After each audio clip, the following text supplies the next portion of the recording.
Last Thursday, Russian President Vladimir Putin described how the thoughts of Lenin and the flow of his ideas led to the collapse of the Soviet Union. Oh, this is going to be good. Controlling the flow of thought is the right thing, but it is necessary that this thought led to correct results, not like the case of Vladimir Ilyich Lenin. Because this thought led to the collapse of the Soviet Union, there were many thoughts, autonomization, and so on. They put a nuclear bomb under the building, which is called Russia, and it exploded. We did not need a world revolution. That's what the thought was. So according to the bourgeois president of Russia, the world doesn't need a revolution. Cool story, bro. Now, he doesn't really actually say anything here. Like, he doesn't actually describe what Lenin did wrong, other than to say that the world doesn't need a revolution, and then mention autonomization. Okay, well, very obviously the world does need a revolution, and autonomization, well, what is that?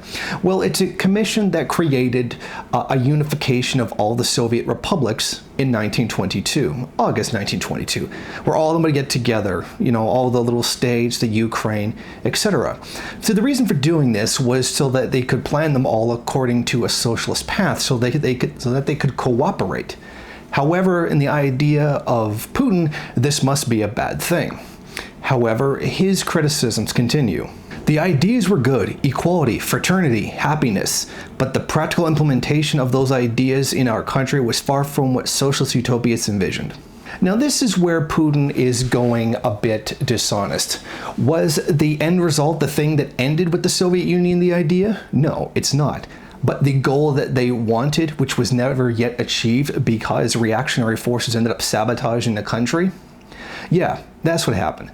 Now, we must also keep in mind that Putin is talking about equality, fraternity, and happiness in another sense, a very bourgeois sense.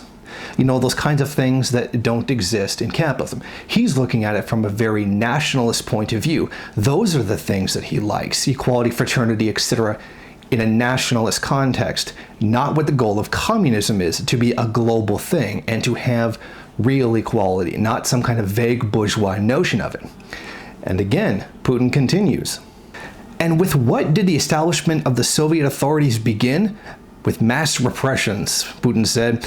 The president also highlighted the executions of the royal family and their closest servants, something carried out to cover up a crime.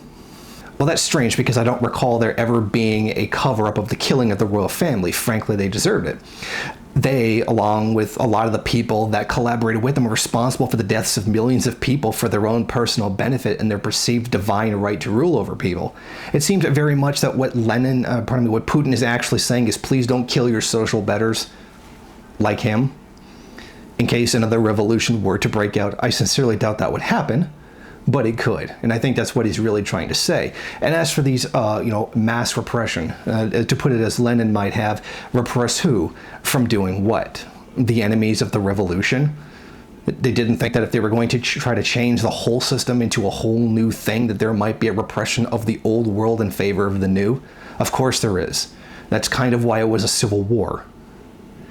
That's the way it goes. You think capitalism doesn't do the same thing? Repression and brutally murder everyone who disagrees with them, like particularly the third world under the boot of imperialism?